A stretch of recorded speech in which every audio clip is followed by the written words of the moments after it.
டேங்கப்பா சாமி, இந்த 4 பேர் மட்டும் இந்த பிக் பாஸ் சீசன் 9 வீட்டுக்குள்ள வந்துட்டாங்கன்னு வச்சுக்கோங்களேன், கான்ட்ரவர்சிக்கு பஞ்சமே இருக்காது. முக்கியமா கண்டென்ட்டுக்கு வேற லெவல்ல கொடுப்பாங்க. ஏன் அப்படி சொல்றேன்னா, இவங்க வெளியிலேயே பல கான்ட்ரவர்சியில சிக்கி சின்ன பின்னமா ஆகிதான் வந்து இந்த வீட்டுக்குள்ளேயே வராங்க. அவங்க மட்டும் இந்த பிக் பாஸ் கண்டஸ்டன்ஸா உள்ளுக்கு வந்துட்டாங்கன்னா பட்டி தொட்டியலா இவங்கள பத்தி வந்து பேசப்படுங்க. ஏன்னா இந்த 4 கண்டஸ்டன்ஸும் சோசியல் மீடியால பயங்கரமா பேசப்பட்டிருக்காங்க. நிறைய மெயின் மீடியாலையும் வந்து இவங்க பேசப்பட்டிருக்காங்க. அந்த மாதிரி 4 கண்டஸ்டன்ஸ் தான் இப்ப பிக் பாஸ் வீட்டுக்குள்ள வர போறாங்க அப்படின்னு பேர் அடிபடுது. அது யார் யாரு அப்படிங்கறத இந்த வீடியோல பார்க்க போறாங்க. அது மட்டும் இல்லாம இன்னும் சில பேர் வந்து இந்த பிக் பாஸ் வீட்டுக்குள்ள கன்ஃபார்மா உள்ளுக்கு வர போறாங்க அப்படின்னு வந்து சொல்றாங்க. அவங்க பேரையும் நம்ம பாத்துடலாம். வீடியோக்குள்ள போறதுக்கு முன்னாடி ஒரு லைக்கை மட்டும் தட்டி விட்டுருங்க. சேனலை ஒன்னும் சப்ஸ்கிரைப் பண்ணலாம், மறக்காம சப்ஸ்கிரைப் பண்ணுங்க. வாங்க வீடியோக்குள்ள போலாம். இப்ப பில்டப் எல்லாம் பயங்கரமா கொடுத்துட்டேன். அந்த வீட்டுக்குள்ள போற 4 பேரு யாரு சொல்லு அப்படிங்கிற மாதிரி வந்து நீ கேக்குறது. ஃபர்ஸ்ட் அதுல நம்ம பார்க்க போறது யார் அப்படின்னு ஒரு director Praveen Gandhi. Bigg Boss வீட்டுக்குள்ள எப்பயுமே ஒரு டைரக்டர் கேட்டகரியில வந்து ஒருத்தர் உள்ளுக்கு வருவாங்க. இப்ப கடந்த ஒரு 2 சீசனா கிடையாது, ஆனா அதுக்கு முன்னாடி உள்ள சீசன்ஸ்ல வந்து டைரக்டர் கேட்டகரியில வருவார். நம்ம சேரன் வருவாப்ல, அதுக்கப்புறம் வந்து சரவணன் வந்திருக்காப்ல. இந்த மாதிரி 2-3 டைரக்டர் வந்திருக்காங்க. அந்த கேட்டகரியில இந்த பிரவீன் காந்தி உள்ளுக்கு வந்திருக்காரு. சரிப்பா, இவர் என்ன படம் அப்படி இயக்கி இருக்காரு அப்படின்னு கேட்டீங்கன்னா சில பேருக்கு தெரிஞ்சிருக்கும், 90s கிட்ஸ்க்கு எல்லாம் தெரிஞ்சிருக்கும். தெரியாத அளவுக்கு நான் சொல்றேன். நீங்க இப்ப சோசியல் மீடியால இந்த ரீல்ஸ்ல ஒரு பாட்டு பயங்கர ஹிட் ஆகிட்டு வருது. அது நம்ம நாகார்ஜுனா வந்து நடிச்ச பாட்டு. அது என்ன பாட்டு அப்படின்னு பாத்தீங்க அப்படின்னா, பெண்கள் வாரங்கள் இல்லை அப்படின்னு ஒரு பாட்டு கேட்டிருப்பீங்க.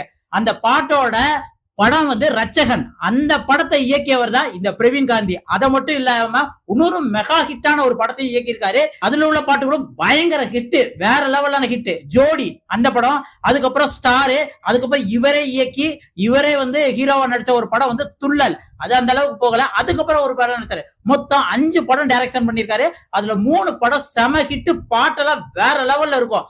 அந்த மாதிரி வந்து ஒரு படத்தை இயக்கிட்டு இவரு இப்ப வந்து எந்த படமும் டைரக்ட் பண்ணல. சரிப்பா, அவரை உள்ள கொண்டு வந்தா என்ன கான்ட்ரவர்சி இருக்க போகுது அப்படின்னு கேட்டீங்கன்னா, இவரை நிறைய மெயின் ஸ்ட்ரீம் சேனல்ல நிறைய டிபேட்ஸ்ல பாத்துருக்கலாம். இவர் கான்ட்ரவர்சிக்கு பஞ்சமே இருக்க மாட்டாருங்க. ஏன் அப்படின்னு சொல்றேன்னு பாத்தீங்கன்னா, இப்ப லேட்டஸ்டா வர்ற டைரக்டர்கள் இயக்குன முக்காவாசி திரைப்படத்தை வந்து பயங்கரமா வந்து இந்த மாதிரி ஜாதிய கண்ணோட்டத்தோட படம் எடுக்கக்கூடாது. முக்கியமா நம்மளுக்கு பாத்தீங்கன்னா ரஞ்சித், மாரி செல்வராஜ், வெற்றிமாறன் இவங்க படம்லாம் வந்து ஜாதிய கண்ணோட்டத்தோட படம் எடுக்கிறாங்க. இந்த மாதிரி ஏற்றத்தாழ்வு நிறைந்த ஒரு படமா எடுத்தீங்கன்னா உண்மையிலே வந்து இந்த சினிமா ஃபீல்டு, இந்த படம் இருக்கிற ஃபீல்டே வந்து உருப்படாது அப்படின்ட்டு ஸ்ட்ராங்கா இவங்களுக்கு எதிராக வந்து அடிச்சு சொல்லியிருக்காரு. இதனாலேயே இந்த பிரவீன் காந்தி டைரக்டர் வந்து மாரி செல்வராஜ், ரஞ்சித், வெற்றிமாறன் இந்த டைரக்டரோட படங்கள்லாம் சில பேருக்கு பிடிச்சிருக்கும், பிடிக்காம இருக்கும், ஆதரவு இருக்கும், ஆதரவு இல்லாம இருக்கும். அந்த மாதிரி இருக்க பீப்புளுக்கு இவர் வந்து ஒரு கான்ட்ரவர்சி கண்டென்ட் கண்டிப்பா கொடுப்பாரு அப்படின்னு தான் எதிர்பார்க்கப்பட்டு இந்த டைம் அவர் வந்து உள்ளுக்கு கூப்பிட போறாங்க அப்படின்னு ஒரு தகவல் பரவி இருக்குங்க. இந்த லிஸ்ட்ல அடுத்த கண்டஸ்ட் நம்ம யார் பார்க்க போறோம் அப்படின்னு பாத்தீங்கன்னா, எப்பயுமே வந்து ஒரு காமன் பீப்புள் கேட்டகரியில தப்பி தவறி ஒரு சில சீசன்ல வந்து மக்களை எடுத்து போட்டிருப்பாங்க. அந்த மாதிரி எடுத்து போட்டதா வந்து ஜெஃப்ரி, தாமரை செல்வி, அதுக்கப்புறம் அசல் கோளாறு, இந்த மாதிரி பீப்புள் மாதிரி ஒரு கண்டஸ்டன்ஸ் இவங்க யார் அப்படின்னா கரகாட்டக்காரி பரமேஸ்வரி அப்படின்னு பேரு. இவங்க கொஞ்சம் வருஷத்துக்கு முன்னாடி பயங்கர ஃபேமஸா இருந்தாங்க. இப்போ வந்து சோசியல் மீடியால வந்து ரீல்ஸ் அந்த மாதிரி பண்ணிக்கிட்டு இருக்காங்க. இவங்க என்னத்துக்கு ஃபேமஸ் அப்படின்னு பாத்தீங்கன்னா, இவங்க கரகாட்டம் ஆடும்போது, அதாவது வந்து இந்த மன்னனோட முக்கியமான கலை வந்து கரகாட்டம். அது வந்து சவுத் இந்தியால செம்ம ஃபேமஸா இருக்கும். அந்த மாதிரி இடத்துல வந்து இவங்க ஆடும்போது இவங்க என்னென்ன சர்ச்சையெல்லாம் ஈடுபட்டாங்க, எங்களை மாதிரி ஆளுகளுக்கும் பாலியல் தொலை வந்து அதிகமா இருக்கும். அதை சகிச்சுட்டு தான் நாங்க இந்த மாதிரி ஒரு கலைத்துறையில இருக்கோம் அப்படின்ட்டு வந்து நிறைய சேனலுக்கு பேட்டி கொடுத்தாங்க. இவங்களோட ஹஸ்பண்ட் இறந்துட்டாங்க. நான் வந்து தனியாவே இது போராடுறேன். நிறைய பேர் வந்து நான் கரகாட்டம் ஆட போற இடத்துல வந்து அவங்கவுங்க ஜாதி கட்சி கொடியை வந்து தலையில கட்டிட்டு ஆடுங்க அப்படின்னு சொல்றாங்க. இப்படின்ட்டு பேசப்பட்டு இவங்களும் கொஞ்ச காலத்துல ஒரு சீசன்ல பயங்கர ட்ரெண்டா இருந்தாங்க. அந்த மாதிரி ஒரு கரகாட்டக்கார கலைஞர்ல இருந்து ஒருத்தவங்க தான் பரமேஸ்வரி இந்த சீசனுக்கு வந்து பேசப்பட்டிருக்குதா ஒரு தகவலும் வந்துகிட்டு இருக்கு. அந்த மாதிரி அவங்க வந்தாலுமே கண்டென்ட்டுக்கு பஞ்சம் இருக்காது. ஏன்னா தாமரை செல்வியை பத்தி நம்மளுக்கு நல்லாவே தெரியும். சீசன் 5ல வந்தாங்கன்னு நினைக்கிறேன். பிரியங்கா யாரு, விஜய் டிவில மெயினான ப்ராடக்ட். அவங்களுக்கு ஈக்குவலா டஃப் கொடுக்குற அளவுக்கு வந்து தாமரை செல்வி வந்து வேற லெவல்ல வந்து பெர்ஃபார்ம் பண்ணாங்க. அதே ஈக்குவலா வந்து இந்த டைம் பரமேஸ்வரி வந்து உள்ளுக்கு வந்தாங்கன்னா கண்டிப்பா வந்து அவங்களும் போல்டா தான் பேசுவாங்க. அது வந்து இந்த சினித்துறையில உள்ள ட்ரெண்ட் அது எப்படி நடந்துக்கணும் அது வேணா தெரியாம இருக்கலாம். ஆனா மக்கள்கிட்ட ஒரு கூட்டமான கூடின இடத்துல பயங்கரமா போல்டா வந்து சில விஷயங்களை செஞ்சுட்டு தான் இந்த இடத்துக்கு வந்திருக்காங்க. அதனால அவங்க வந்தாலும் இந்த சீசன் வந்து வேற லெவல்ல இருக்கும். முக்கியமா பட்டி தொட்டி எல்லாம் போய் சேர்றதுக்கான வாய்ப்புகள் இருக்குங்க. அடுத்த லிஸ்ட்ல நம்ம பார்க்க போறது யார் அப்படின்னு பாத்தீங்கன்னா மிஸ்டர் வேர்ல்ட் மணிகண்டன். இவர் ஒரு ஜிம் ட்ரெயினரு, ஒரு பாடி பில்டரும் கூட. பாடி பில்டர்னா நம்மளுக்கு வந்து சீசன்ல ப்ரீவியஸ் சீசன்ல நிறைய வந்திருக்காங்க. போன சீசன்ல வரல. ஆனா அதுக்கு முன்னாடி சீசன்ல வந்து பாலாவா இருக்கட்டும் இருந்தாலும் சரி, கணேசா இருந்தாலும் சரி, இந்த மாதிரி வந்து ஏகப்பட்ட வந்து ஜிம்ல ஒர்க் அவுட் பண்ற ஜிம் ட்ரெயினரா வந்து உள்ளுக்கு வந்திருக்காங்க. அந்த மாதிரி கேட்டகரியில தான் உள்ளுக்கு வராங்க. இவரும் கொஞ்ச காலத்துக்கு முன்னாடி இவர் இந்த அளவுக்கு மோசமான ஆளா அப்படிங்கிற மாதிரி வந்து இவர் பேரும் அடிபட்டுது. ஏன் அப்படின்னு பாத்தீங்கன்னா இவங்கிட்ட ஜிம் ட்ரைனிங்க்கு வந்த ஒரு லேடியை வந்து ரூமுக்குள்ள போட்டு பயங்கரமா தாக்கி இவங்க வந்து கொடூரமா வந்து அவங்களை ட்ரீட் பண்ணாங்க அப்படின்ட்டு இவங்க பேர்ல வந்து பயங்கரமான கான்ட்ரவர்சி. இதனால இவங்க பேர் கெட்டு போச்சு. உடனே நீங்க கேட்கலாம், என்னடா இது இந்த மாதிரி ஒரு கொடூரமான கான்ட்ரவர்சியில சிக்கின ஒரு ஆளையா வந்து கண்டென்ட்டுக்காக உள்ளுக்கு விட போறீங்க அப்படின்னு நீங்க கேட்கலாம். ஆனா உண்மை என்ன அப்படின்னா இப்ப அவரோட மணிகண்டன் அவரோட இன்ஸ்டாகிராம் சோசியல் மீடியாவை போய் பாத்தீங்கன்னா கிட்டத்தட்ட வந்து ஒரு சாந்த சுரூபியாவே மாறிட்டாரு.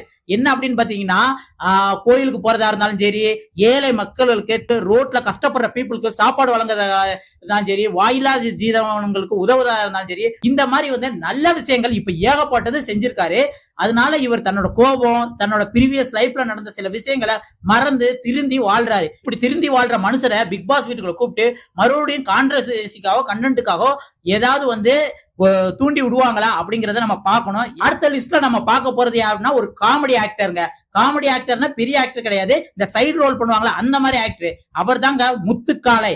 இவர் வந்து எப்பயுமே வடிவேலு கூட வந்து ஒரு காலத்துல கூடவே இருப்பாரு. முக்கியமா பாத்தீங்கன்னா உன் காதை தொட்டுட்டேன் அப்படின்னு சொல்றதா இருக்கட்டும், வா செத்து செத்து விளையாடுவோமா அப்படின்னு சொல்றதா இருக்கட்டும், இந்த மாதிரி காமெடியில பயங்கர ஃபேமஸ் ஆனாரு. அதுக்கப்புறம் நிறைய படம் வந்து வடிவேல் கூட டிராவல் ஆனாரு. அப்புறம் வடிவேல் வந்து ஃபீல்ட் அவுட் ஆனதுக்கு அப்புறம் வந்து இவரும் கொஞ்ச நாள் காணாம போயிட்டாரு. அதுக்கப்புறம் இவர் என்ன செஞ்சாரு அப்படின்னு தான் இங்க மேட்ரு. என்ன அப்படின்னு பாத்தீங்கன்னா ஒரு கஷ்டப்பட்டு தான் சினி ஃபீல்டுக்கு வந்திருக்காரு. நிறைய படங்கள் கிடைச்சவொடனே கொஞ்சம் கையில காசு கிடைச்சவொடனே ஓவர் ட்ரிங்கிங், தண்ணி கண்ட மணிக்கு 24 மணி நேரமும் தண்ணியில தான் இருப்பேன் அப்படின்ட்டு அவரே பேட்டி கொடுத்திருக்காரு. கொடுத்து வாழ்க்கையே சின்ன பின்னமா ஆயிருச்சு அப்படின்னு நினைக்கையில வந்து மறுபடியும் வந்து மீண்டு எழுந்து இப்ப சில சின்ன சின்ன படங்கள்ல சின்ன சின்ன கேரக்டர் ஆக்ட் பண்றாரு. சன் டிவில கூட வந்து ஒரு செஃப் ஷோக்கு உள்ளுக்கு வந்திருக்காருன்னு நினைக்கிறேன். அப்பதான் வந்து நிறைய பேர் இவரை வந்து நோட் பண்ணாங்க. என்ன அப்படின்னு பாத்தீங்கன்னா இவரு தண்ணி அடிக்கிறதுல இருந்து மீண்டு வந்தது மட்டும் இல்லாம தன்னோட டிகிரிய இப்ப எப்படி இவருக்கு ஒரு 50 வயசு 45 வயசு அந்த மாதிரி இருக்கும். அப்படி இருக்கையில 2017 இருந்து தன்னோட ஸ்டடீஸா கண்டினியூ பண்றாரு. பிஏ முடிக்கிறாரு, எம்ஏ முடிக்கிறாரு, இது இல்லாம நிறைய கோர்ஸ் படிக்கிறாரு. கடைசியா வந்து ஏதோ பெரிய மாஸ்டர் டிகிரி பண்ணிட்டு இருக்கேன் அப்படின்ட்டு வந்து மறுபடியும் நான் தண்ணி அடிச்சு எவ்வளவு கெட்டு போனாலும் மறுபடியும் நான் எழுந்து வாரேன்ல அப்படின்ட்டு ஒரு உதாரணமாவே இப்ப இவர் செயல்படுறாருங்க. இந்த மாதிரி ஆள் ஒரு காமெடியாவும் இருப்பாரு, லைஃப் லெசன்ல நான் அடிபட்ட விஷயத்தையும் வந்து நிறைய ஷேர் பண்ணுவாரு அப்படின்னு நினைச்சிட்டு இவரையும் வந்து இப்ப பிக் பாஸ் வீட்டுக்குள்ள வந்து கூப்பிடுறதா சொல்றாங்க. இது இல்லாம வந்து பிக் பாஸ் சீசன்ல ஏற்கனவே நம்ம நிறைய கண்டஸ்டன்ஸ் பார்த்துட்டோம். இன்னும் 4 பேர் வந்து பயங்கரமா எதிர்பார்க்கறாங்க. ஏற்கனவே பார்த்த கண்டஸ்டன்ஸ் அவங்க யார் அப்படின்னு பாத்தீங்கன்னா அதுல ஃபர்ஸ்ட் வந்து புவி அரசு.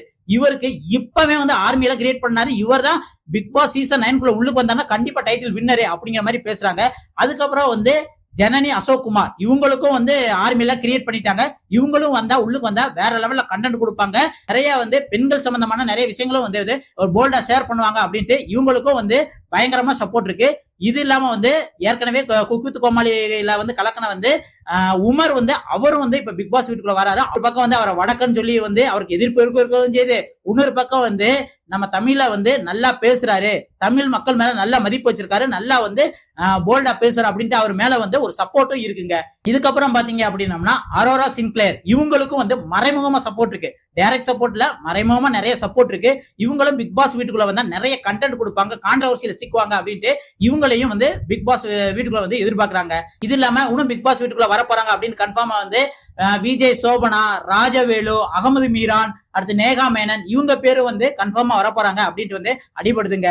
என்ன இருந்தாலும் வந்து இந்த கண்டஸ்டன்ஸ் யார் பிக் பாஸ் வீட்டுக்குள்ள வந்தாலும் வந்து நம்ம விஜய் டிவி அதுக்கு ஏற்றாப்புல வந்து கேம்ஸ் உள்ளுக்கு வச்சா நல்லா இருக்கும். எப்பயும் போல வந்து 2 பாலையும் 2 மரக்கட்டையும் வச்சு கேமை முடிக்கிறாம வந்து நல்ல பிசிக்கல் கேம் இப்ப வந்து மலையாளத்திலையும் தெலுங்குலையும் வேற லெவல்ல கேம் வச்சிட்டு இருக்காங்க. அந்த மாதிரி வச்சா நல்லா இருக்கும். அதைத்தான் நம்ம எதிர்பார்க்கிறோம். உண்மையிலே வந்து இதுக்கு தகுந்தாப்புல ஹோஸ்டும் நல்லா சப்போர்ட் பண்ணாரா, ஹோஸ்டும் சப்போர்ட் பண்றாருன்னா போல்டா வந்து எதுவும் கேட்டாருன்னா ஹோஸ்டுக்கு நம்ம சப்போர்ட் பண்ணுவோம். அந்த மாதிரி வந்து விஜய் சேதுபதியும் நல்லா செயல்பட்டாரு அப்படின்னா உண்மையிலே இந்த சீசன் வந்து செம்ம இன்ட்ரெஸ்டா இருக்கும், மக்கள்கிட்ட நல்லா ரீச் ஆகும், ஹிட்டா இருக்கும். ஓகே நண்பர்களே, இப்ப நம்ம இந்த பார்த்தோம்ல இந்த கண்டஸ்டன்ஸ்ல யாரு உங்களுக்கு பிக் பாஸ் வீட்டுக்குள்ள வந்தா உண்மையிலே சூப்பரா இருக்கும் அப்படின்னு உங்களுக்கு தோணுதா மறக்காம கமெண்ட்ல சொல்லுங்க. இதை தவிர வேற யார் பேர் அடிபடுது அப்படின்னு தெரிஞ்சதும் மறக்காம கமெண்ட்ல சொல்லுங்க. அடுத்த ஒரு சூப்பரான பிக் பாஸ் அப்டேட்ல சந்திக்கலாம். இப்போதைக்கு உங்கள்கிட்ட இருந்து விடைபெறுவது உங்கள் வாசன். நன்றி, வணக்கம் மக்களே.